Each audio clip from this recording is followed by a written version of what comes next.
नमस्कार, ई न्यूज़ देख रहे हैं आप। आपके साथ मैं हूं सुधांशु शेखर। दिल्ली में मुख्यमंत्री रेखा गुप्ता के पति को लेकर एक नई राजनीतिक बहस छिड़ गई है। इसे लेकर बीजेपी और आम आदमी पार्टी आमने सामने है। आपको बताते जाओ कि पूर्व मुख्यमंत्री अतिशी ने मुख्यमंत्री रेखा गुप्ता और उनके पति पर गंभीर आरोप लगाए हैं। अतिशी ने सोशल मीडिया प्लेटफॉर्म एक्स पर एक तस्वीर साझा करी है, जिस तस्वीर में रेखा गुप्ता के पति मनीष गुप्ता कुछ लोगों के साथ बैठक करते हुए नजर आ रहे हैं। लेकिन अतिशी का ये दावा है कि रेखा गुप्ता के पति पीडब्ल्यूडी विभाग, एमसीडी दिल्ली नगर निगम और इसके अलावा जल बोर्ड निगम के अलावा भी कई विभागों के अधिकारियों के साथ बैठक कर रहे हैं। साथ साथ उन्होंने यह भी कहा कि दिल्ली की सरकार रेखा गुप्ता के पति मनीष गुप्ता ही चला रहे हैं। अतिशी ने यह भी लिखा है कि ऐसा जो चीज़ें देखने को मिलती है वो अक्सर गांव में देखने को मिलती है कि अगर कोई महिला सरपंच या मुखिया बन जाती हैं तो उसके पति उसका सरकारी कार्य संभालती हैं। लेकिन यहाँ देश में पहली बार ऐसा हो रहा है कि किसी महिला मुख्यमंत्री का पति उसका सारा सरकारी कामकाज देख रहा है। इसके आगे अतिशी ने रेखा गुप्ता से कई सवाल भी पूछे हैं। उन्होंने यह पूछा है कि क्या रेखा गुप्ता को सरकारी कामकाज करने नहीं आता है, क्या रेखा गुप्ता बिजली विभाग को नहीं संभाल पा रही, इसलिए दिल्ली में बहुत ज़्यादा समय तक बिजली कट हो रहा है, क्या रेखा गुप्ता को सरकारी कामकाज करने नहीं आता है, और क्या रेखा गुप्ता को शिक्षा विभाग संभालने नहीं आता है, क्या रेखा गुप्ता को पीडब्ल्यूडी विभाग संभालने नहीं आता है, इसलिए उनके पति उनकी मदद कर रहे हैं। तो ये आरोप अतिशी ने जैसे ही लगाया उसके बाद से बीजेपी ने भी पलटवार कर दिया। आपको बताऊं कि बीजेपी के प्रदेश अध्यक्ष वीरेंद्र सचदेवा ने यह लिखा है कि एक महिला होकर भी एक महिला मुख्यमंत्री पर इस तरीके की टिप्पणी करना यह निश्चित तौर पर निंदनीय है।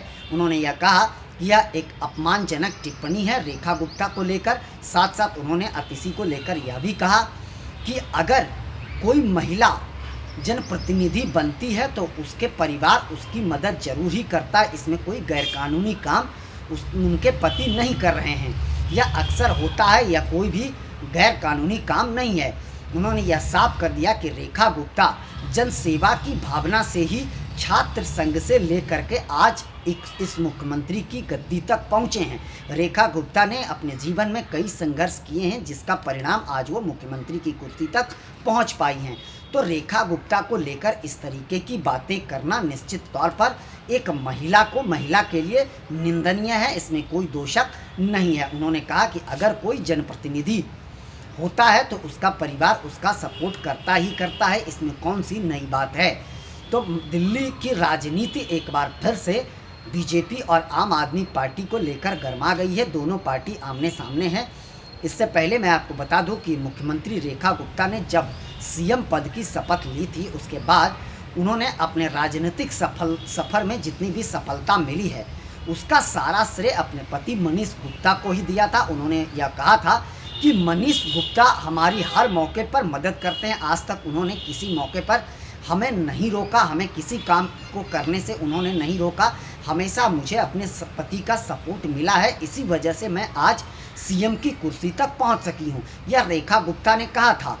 लेकिन इसके अलावा और यह बात भी सच है कि रेखा गुप्ता को उनके पति मनीष गुप्ता का बहुत ही सहयोग मिला है, और अक्सर हर पति पत्नी का एक ऐसा रिश्ता होता है जो एक दूसरे को मदद मिलती ही मिलती है, इसमें कोई दोषक नहीं है। लेकिन रेखा गुप्ता ने जोर देते हुए तब ये कहा था कि मनीष गुप्ता ने हमारे राजनीतिक सफ़र में, हमारे जीवन के सफ़र में हमारा हर वक्त मदद किया है, कहीं भी उन्होंने किसी भी काम को करने से मुझे नहीं रोका है। वैसे आज के समय में लड़कियों को राजनीति करने से रोका जाता है, लेकिन मुझे मनीष गुप्ता ने शादी के बाद भी कोई काम करने से नहीं रोका। यह साफ तौर पर मुख्यमंत्री रेखा गुप्ता ने तब भी कहा था। और अब यह जो अंदाज़ा लगाया जा रहा है कि रेखा गुप्ता के पति दिल्ली की सरकार चला रहे हैं, तो यह आरोप जो अतिशी ने लगाया है इसमें कितनी सच्चाई है ये बात की पुष्टि तो कोई फिलहाल नहीं कर रहा है, हम भी नहीं कर रहे हैं। लेकिन यह आरोप अतिशी ने गंभीर लगाया है, इसमें कहीं कोई दोषक नहीं है। उन्होंने यह साफ कहा कि देश में यह पहली बार ऐसा हुआ है कि किसी महिला मुख्यमंत्री के पति राज्य को चला रहे हैं, सरकारी कामकाज को देख रहे हैं। वहीं मैं आपको बताते जाऊं कि जब से रेखा गुप्ता मुख्यमंत्री बनी हैं, उसके बाद से वो लगातार दिल्ली के विकास कार्यों में लगी हुई हैं। हर विभाग के अधिकारियों के साथ वह लगातार बैठकें कर रही हैं। दिल्ली को विकसित दिल्ली कैसे बनाया जाए, यह प्रधानमंत्री नरेंद्र मोदी का सपना है कि दिल्ली को विकसित दिल्ली बनाया जाए, और इसी सपने को साकार करने के लिए मुख्यमंत्री रेखा गुप्ता लगातार दिन रात कड़ी मेहनत कर रहे हैं। और दिल्ली के हर क्षेत्र में इन दिनों विकास कार्य चल रहा है, चाहे वो सड़क हो, बिजली हो, पानी हो, हर क्षेत्र में दिल्ली में विकास कार्य चल रहा है। आपको बता दूं कि मुख्यमंत्री रेखा गुप्ता ने दिल्ली के इतिहास का अब तक का सबसे बड़ा बजट भी पेश करा। 1 लाख करोड़ का बजट इस बार दिल्ली का रेखा गुप्ता ने पेश करा, जिस पर महिला सुरक्षा पर विशेष ध्यान दिया गया। तो एक महिला मुख्यमंत्री होने के नाते अगर मुख्यमंत्री रेखा गुप्ता ने महिलाओं की सुरक्षा पर ध्यान दिया है तो निश्चित तौर पर उनकी हर तरफ तारीफ हो रही है, इसमें कोई दो शक नहीं है। महिला सुरक्षा को लेकर जितने भी बेहतर कदम हैं वो उठाए जा रहे हैं रेखा गुप्ता की ओर से, और लगातार रेखा गुप्ता महिला सुरक्षा को लेकर गंभीर हैं। वो लगातार अधिकारियों के साथ बैठकें कर रहे हैं, जगह जगह सीसीटीवी कैमरे लगाए जा रहे हैं, और इसके अलावा कई जगहों पर नई पुलिस चौकी भी बनाई जा रही है ताकि महिलाओं और लड़कियों को किसी प्रकार की कोई परेशानी ना हो। और जब से दिल्ली में बीजेपी की सरकार बनी है तब से जो आंकड़े आए हैं उस आंकड़ों को अगर आप देखें तो दिल्ली में क्राइम का ग्राफ इन दिनों घटा है, इसमें कहीं कोई दो शक नहीं है। और दिल्ली को और भी व्यवस्थित बनाने के लिए, दिल्ली की कानून व्यवस्था को बेहतर करने के लिए मुख्यमंत्री रेखा गुप्ता लगातार गृह मंत्री अमित शाह के साथ भी बैठक करते हुए नजर आती हैं, बैठकें करते रह रही हैं। तो कानून व्यवस्था को दिल्ली का और भी सुदृढ़ बनाया जा रहा है। इसे लेकर दिल्ली सरकार को दिल्ली पुलिस और गृह मंत्रालय का ज़बरदस्त सहयोग भी मिल रहा है। लेकिन इस बीच बीजेपी और आम आदमी पार्टी के बीच ये जो बयानबाजी चल रही है इसमें कितनी सच्चाई है, इस बात की पुष्टि तो कोई नहीं कर सकता। लेकिन अतिशी ने ये जो गंभीर आरोप लगाए हैं ये निश्चित तौर पर रेखा गुप्ता की परेशानी बढ़ा सकती है। हालांकि दिल्ली के बीजेपी प्रदेश अध्यक्ष जरूर रेखा गुप्ता के सपोर्ट में नज़र आए हैं, लेकिन यह एक गंभीर आरोप है, निश्चित तौर पर इसमें कहीं कोई दो शक नहीं है। और ये कोई नई बात नहीं है कि अतिशी और मुख्यमंत्री रेखा गुप्ता कोई पहली बार आमने सामने नहीं हुई हैं। इससे पहले भी कई बार रेखा गुप्ता और अतिशी के बीच बयानबाजी होते रही है। मैं आपको बता दूं कि महिलाओं को जो 2500 रुपया देने की बात बीजेपी ने अपने संकल्प में किया था, उसे लेकर भी अतिशी जब से रेखा गुप्ता मुख्यमंत्री बनी उसके दूसरे दिन से ही अतिशी ने रेखा गुप्ता पर हमला बोलना शुरू कर दिया था। उन्होंने यह कहा था कि रेखा गुप्ता ने महिलाओं के साथ छल किया, उन्होंने दिल्ली के महिलाओं को 2500 रुपया महीना देने का वादा किया था, लेकिन अब तक उन महिलाओं को पैसे क्यों नहीं मिल पाए, यह सवाल अतिशी ने पूछा था। लेकिन उसके बाद रेखा गुप्ता ने जवाब भी दिया था कि इन महिलाओं को जल्द से जल्द उनके खाते में जो है वह पैसे चले जाएंगे। 8 मार्च तक का उन्होंने समय लिया था। उसके बाद कैबिनेट की बैठक में यह फैसला ले लिया गया और उन महिलाओं के, दिल्ली के महिलाओं के खाते में अब 2500 रुपया जाने शुरू हो गए हैं। तो अतिशी ये कोई पहली बार नहीं है कि वो रेखा गुप्ता पर हमलावर हुई हैं। अतिशी लगातार रेखा गुप्ता पर हमलावर हैं।